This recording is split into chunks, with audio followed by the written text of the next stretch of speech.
अस्सलाम वालेकुम। मेरा नाम है मोहम्मद असलम। प्यारे बच्चों, पिछली वीडियो में हमने ऑपरेशन ऑन सेट्स शुरू किया था। उसके हमने 4 टॉपिक्स पढ़े थे, चारों ऑपरेशन पढ़े थे। कौन कौन से थे वो? यूनियन, इंटरसेक्शन, डिफरेंस और कॉम्प्लीमेंट। तो आज हम उस टॉपिक से आगे स्टार्ट करते हैं, जो कि है symmetric difference of two sets. आइए उसकी डेफिनेशन पढ़ते हैं। The symmetric difference of two sets A and B denoted by A delta B. Symmetric difference का जो सिंबल है ये डेल्टा साइन है। A delta B is the set of all the elements of set A और set B which are not common in both sets. Symmetric difference में जो हम elements लिखेंगे वो दोनों सेट्स ए और बी के वो एलिमेंट्स होंगे जो कॉमन नहीं होंगे दोनों सेट्स में। ठीक है बच्चों, तो इसको सेट बिल्डर नोटेशन में हम किस तरीके से लिखेंगे? A symmetric difference B is equals to x is such that x belongs to A union B and X does not belongs to A intersection B। A intersection B में आपको पता है कि हम कॉमन एलिमेंट्स लिखते हैं तो उससे ताल्लुक नहीं होगा इनका। A यूनियन B में हम बाकी जो एलिमेंट्स होंगे वो दोनों सेट्स के कंबाइन करके लिख देंगे ए सिमेट्रिक डिफरेंस B में। इसी ए सिमेट्रिक डिफरेंस B को हम इस तरीके से भी लिख सकते हैं, A union B minus A intersection B. इस सेट बिल्डर फॉर्म में जो लिखा हुआ है हम उसको इस तरीके से भी लिख सकते हैं। एग्जाम्पल के जरिए इसको समझने की कोशिश करते हैं। अगर हमारे पास सेट ए है जिसमें एलिमेंट्स हैं हमारे पास 1 2 3 4 5 और सेट बी है जिसमें हमारे पास एलिमेंट्स हैं 1 3 5 7, तो ए सिमेट्रिक डिफरेंस बी क्या हो जाएगा? अब इसमें देखें कॉमन एलिमेंट्स कौन से हैं। एक 1 है, ठीक है बच्चों, 3 और 5 ये कॉमन एलिमेंट्स हैं, तो इसको मैंने कैंसिल कर दिया। बाकी दोनों सेट्स में क्या बचे? 2 4 इस ए सेट में बचा तो वो लिख दिया और बी सेट में 7 बचा तो वो मिला के हमने लिख दिया। तो इस तरीके से ये ए सिमेट्रिक डिफरेंस बी का आंसर आ गया। उम्मीद है आपको ये अच्छी तरीके से समझ में आया होगा।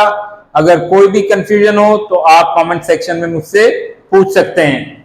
आगे बढ़ते हैं। अब सेट्स की कुछ और टाइप्स हैं। Disjoint sets. Two sets A and B are called disjoint sets if they don't have common elements. दो sets A and B disjoint sets कहलाएंगे अगर उनमें कोई भी कॉमन एलिमेंट नहीं होगा। उन दोनों सेट्स में अगर कोई भी कॉमन एलिमेंट नहीं होगा तो वो दोनों सेट्स क्या कहलाएंगे? डिसजॉइंट सेट्स कहलाएंगे। That is two sets A and B are disjoint sets if A intersection B is equal to null set. अगर ये कंडीशन सेटिस्फाई होती है तो दो सेट्स आपस में डिसजॉइंट सेट्स कहलाएंगे अगर A intersection B null set के बराबर होगा। एग्जाम्पल इसका लेते हैं।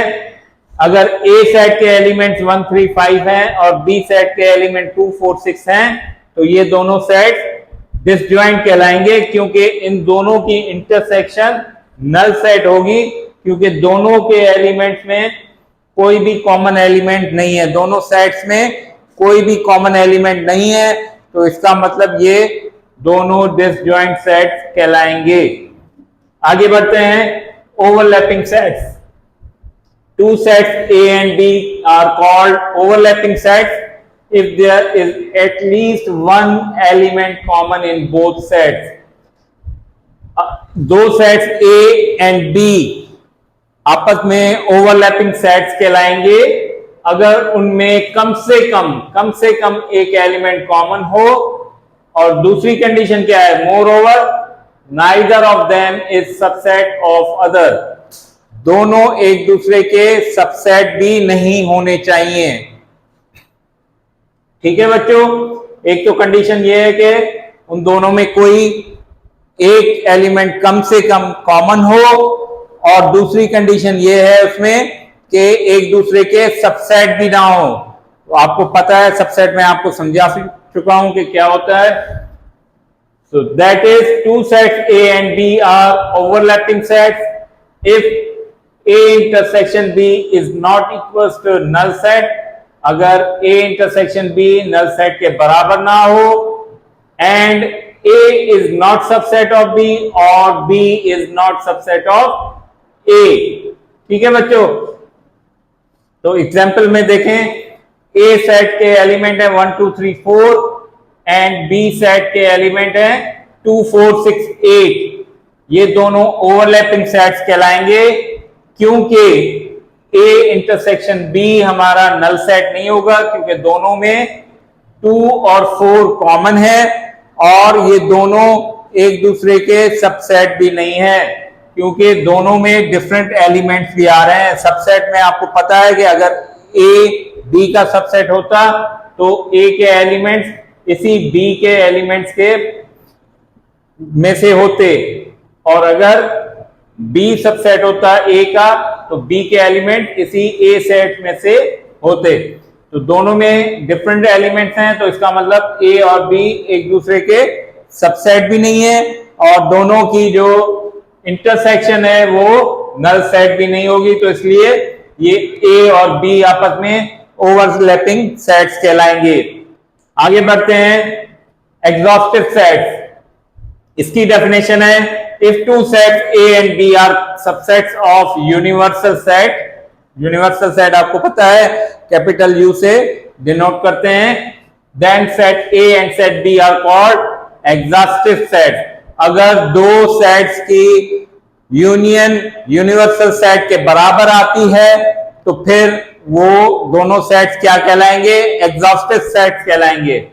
तो यही इस लाइन में लिखा हुआ है, two sets A and B are exhaustive set if A union B is equals to universal set.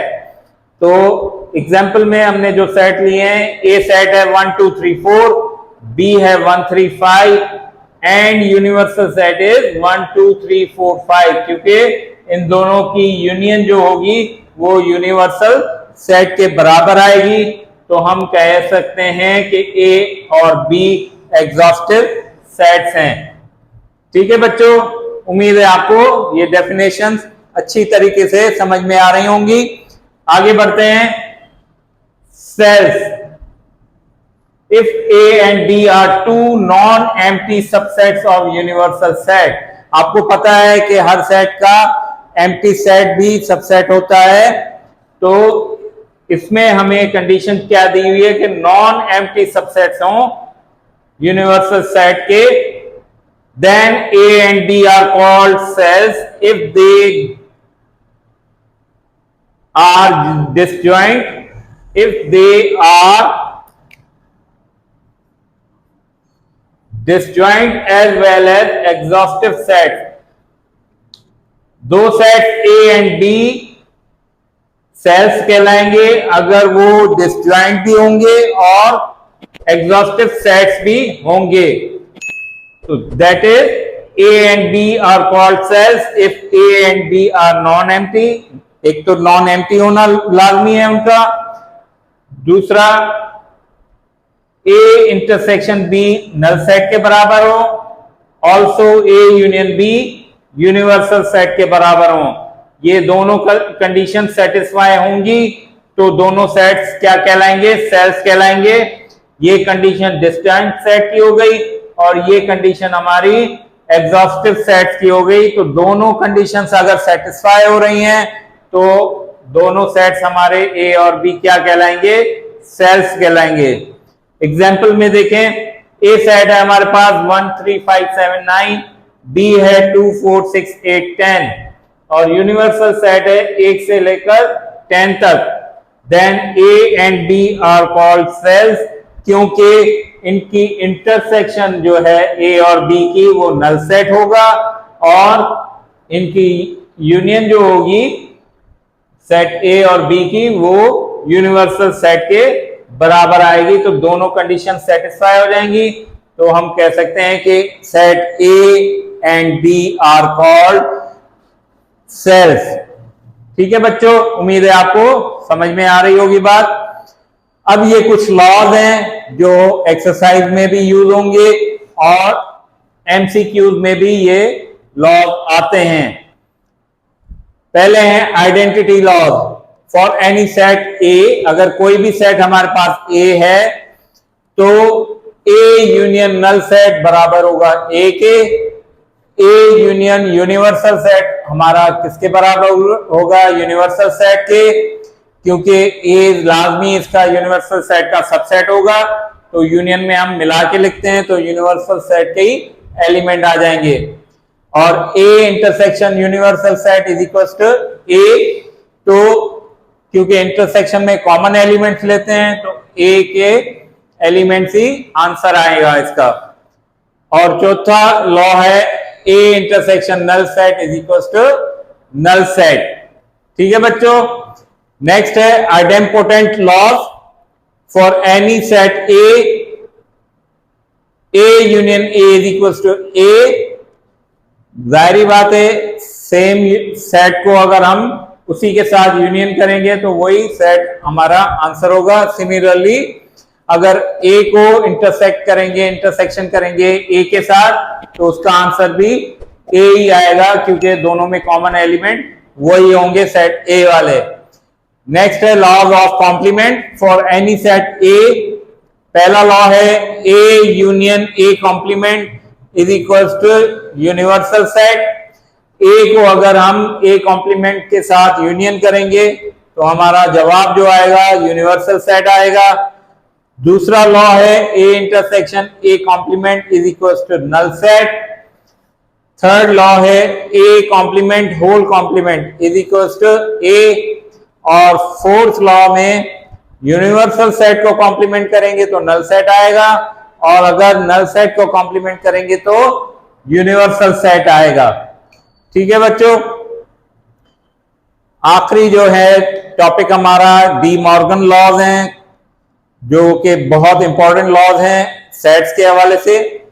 For any two sets A and B, A union B whole complement is equal to A complement intersection B complement.